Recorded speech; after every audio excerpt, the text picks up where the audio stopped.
From that one, vital signs. Let us discuss about the vital signs.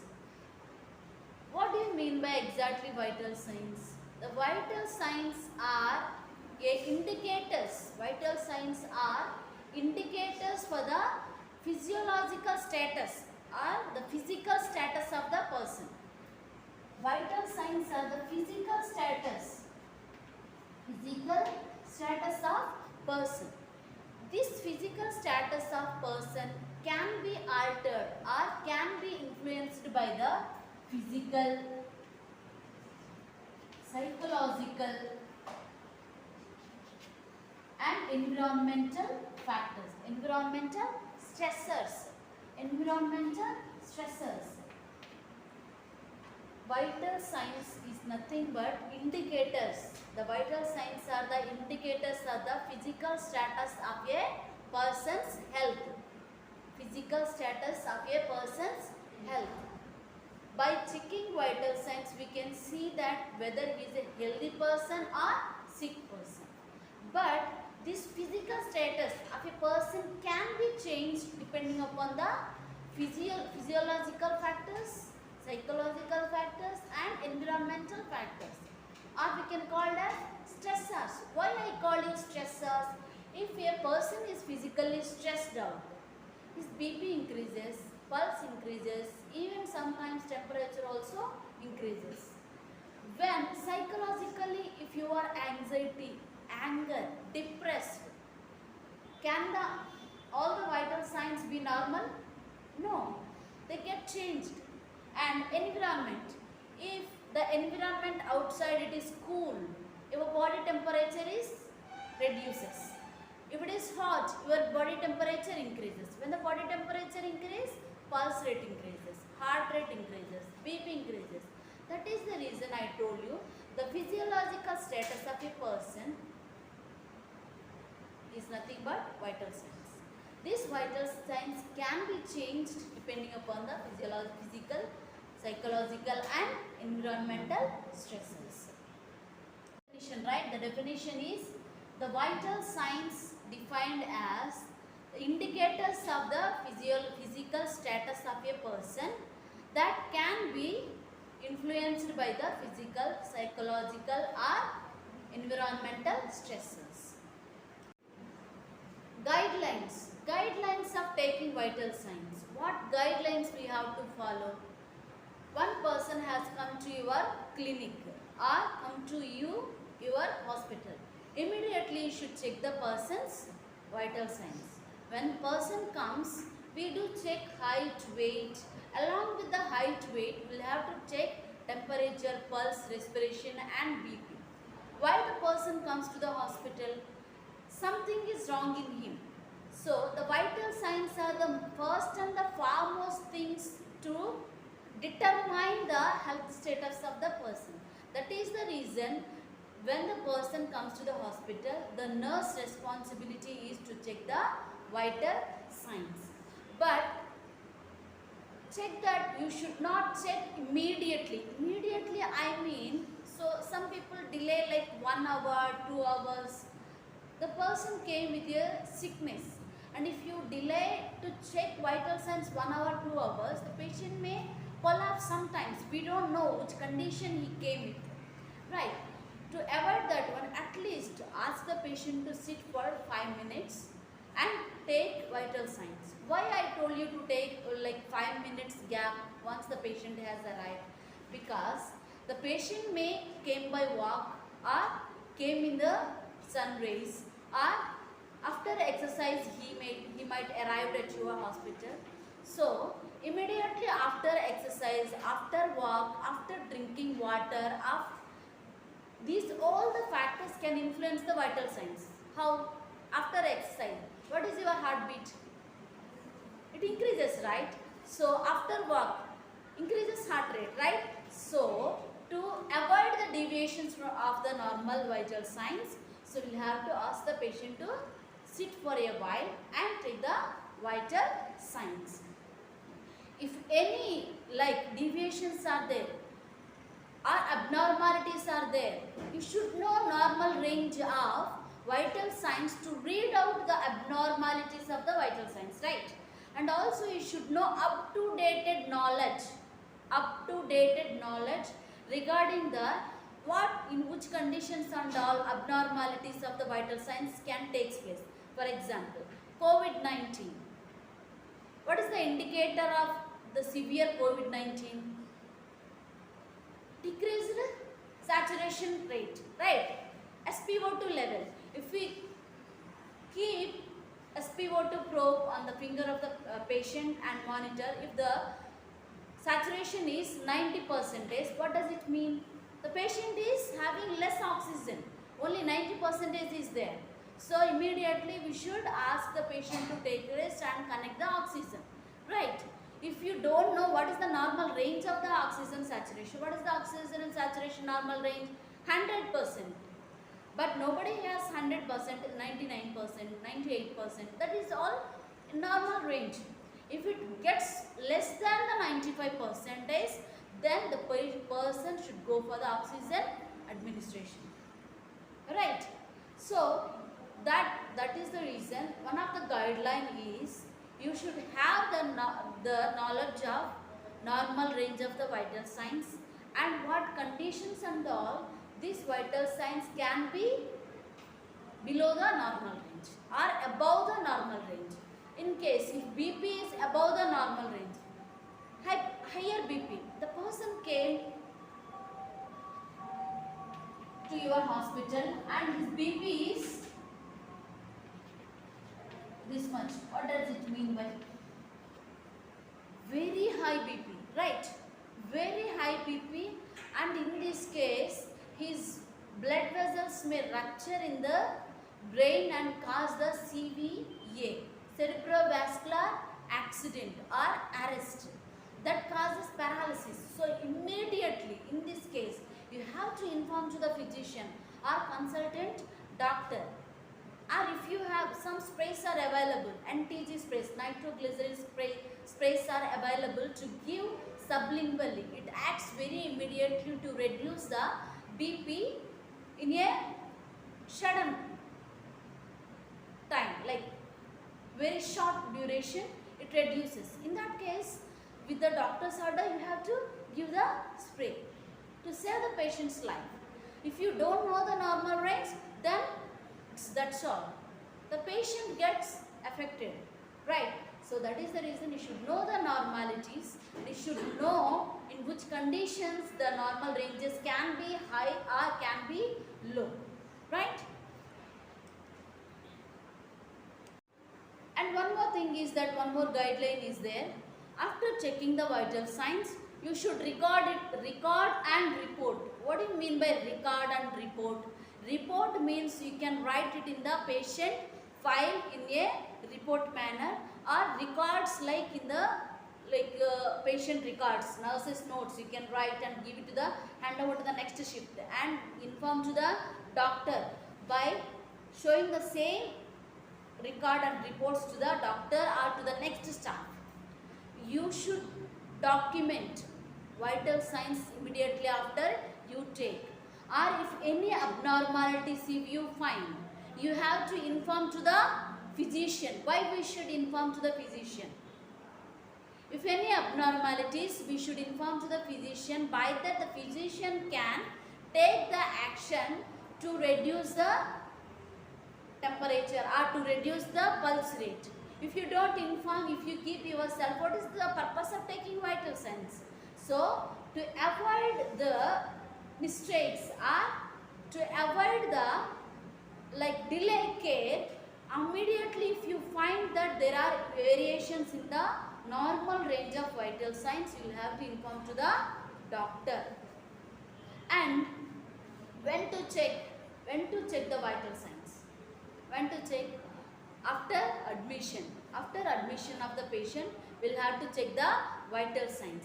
Before giving any medications, for example, ampicillin, amoxicillin, antibiotics. Antibiotics, however, we give test dose first and start giving the full dose after confirming that the patient is not allergic to the medication, right? But still some people, they may not allergic to the test dose, but when we give full dose, they may collapse or they may some alterations takes place in the vital signs. So before giving any some certain medications, we will have to check the vital signs. And before and after giving the blood transfusions, and before and after coming from the operation, before going to the operation and after coming back from the operation, the patient will be on continuous monitor, right? Continuous monitor means we will be keeping the cardiac monitor a electric controlled cardiac monitor, which will be attached to the patient, and the monitor continuously checks the vital signs of the patient. Continuously checks the vital signs of the patient. Why we have to check the continuous vital signs? Consider patient came with a hypoglycemia. What do you mean by hypoglycemia? A week ago, one person from your class fell down in the cafe due to the hypoglycemia. Her glucose level fell down, so she fell down. So in that case, we should keep the person in continuous monitoring, right? Because to check any other alterations in the vital signs, or any other person's health is deteriorating. One person came post-operatively, means after LSCS, lower segmental cesarean section, woman came to the post-operative room, but her BP is falling, her blood pressure is falling. She is still there on the cardiac monitor. What may be the reason? We should know the reason. Oh my goodness, BP is falling and blood pressure is falling and heart rate is falling. What may be the reason? Maybe bleeding, internal bleeding. Oh my goodness, I should inform immediately. You should know that fast action. Being a staff nurse, you should know analytical thinking. You should have analytical thinking. Acting according to the situation and analyzing the situation. For example, the patient is in critical situation, heart rate is falling, immediately you should know she just came from the operation theatre, and what may be the reason for the respiratory rate, pulse rate and every normal ranges are falling. There may be internal bleeding from the uterus, and inform to the doctor. Then they will take the action plan. If you don't inform to the doctor, and there is a chances of losing the life of the patient. So you should have the analytical thinking. Analyze what is happening, what may be the reason. So before analyzing the situation or condition, when you have knowledge, then only you can analyze. When you have knowledge of the subject. So you should have the knowledge of the subject. What are the abnormals? What are the normals? What may be the reason? Understood? Vital signs after admission, after operation and before operation, before admission, administration of medication and after administration of medication, and if in case a person's health is deteriorating, continuous monitor will have to keep on. So these are all the conditions where we have to monitor the patient vital signs. Now what are the vital signs? Temperature, pulse, respiration, blood pressure and pain. Pain is fifth vital signs. This is very much important question. Pain is also known as the fifth vital signs. So temperature. Now let us discuss about the one by one in order. Temperature. Temperature is nothing but the balance between thermogenesis and thermolysis, or heat production and heat loss is called as temperature. Temperature is nothing but the balance between thermogenesis and thermolysis, or the regulation between thermogenesis or thermolysis, or heat production and heat loss is called as temperature. So who regulates heat production and heat loss? Hypothyroid gland. Who regulates the heat production and heat loss? Hypothalamus. Hypothalamus which stays in our brain and controls the heat production and heat loss. Hypothalamus also called as the temperature regulatory body in our human beings. Temperature regulatory body in our human being is hypothalamus. What is the normal body temperature range? 98.6 degree Fahrenheit. If it is in Celsius, 37 degree Celsius. So here two types of body temperatures. Two types of body temperatures are there. Core body temperature and surface body temperature. Core body temperature is nothing but taking or measuring the temperature from the orifices of the body or internal orifices of the body. What are all they? Example is rectal, oral and tympanic temperature. The rectal temperature, where is the rectum is present? The rectal temperature, where is the anus is present? Where is the anus? The anal region where we pass the motion, that is called as rectum. Where we pass the motion, that is called as rectum. We can also take the rectal temperature. This rectal temperature can be taken in the babies because oral and axillary they won't accept. Oral they may swallow it, chances of swallowing, and axillary they won't be in a fixed place, right? So in that case, like for the operating patients and for the babies, we take the rectal temperature. The rectal temperature is a +1. We have to -1 we have to do, because the rectal temperature is a Fahrenheit is more than the normal degree. 1 Fahrenheit is more than the normal temperature, because we are taking it internally. We are taking it internally. Our body temperature is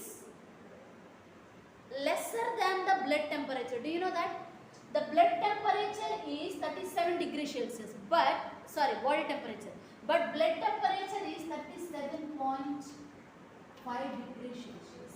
If they ask you what is the blood temperature in a normal body temperature person, the 37.5, because the blood temperature is more than our body temperature, because it is inside of the vessels. So as in the same way, the rectal temperature is 1 degree Fahrenheit, 1 degree Celsius and 1 degree Fahrenheit is more than the normal temperature, normal body temperature. And oral temperature.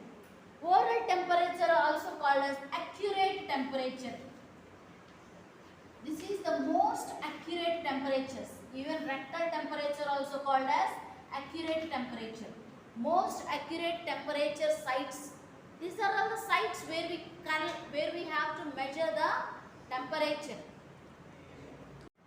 So the core temperature, body temperature, we take rectal, oral and tympanic temperature. Oral temperature is the most accurate temperature, that is 98.6. You need not to add 1 or -1. This is exactly what the normal body temperature. And tympanic body temperature. Tympanic body temperature also 98.6 degree Fahrenheit as just normal temperature. This we can also call as sites of temperature: rectal temperature, oral temperature, tympanic temperature, forehead temperature, femoral temperature, forehead temperature, femoral head temperature. Now, what are the sites of the temperature measurements? Where and all we can take the temperature? Oral, femoral, rectal, axillary, forehead, tympanic. These are all the 6 sites where we can take the temperature measurements. Where we can take the temperature measurement. Surface temperature. I told you two types of temperature, Schall temperature and or surface temperature, and one more is core temperature. Core temperature, we take the measurement of temperature from orifices of the body. Whereas Schall temperature, surface, body surface, on the body surface we take the temperature measurement. What are they? Axillary,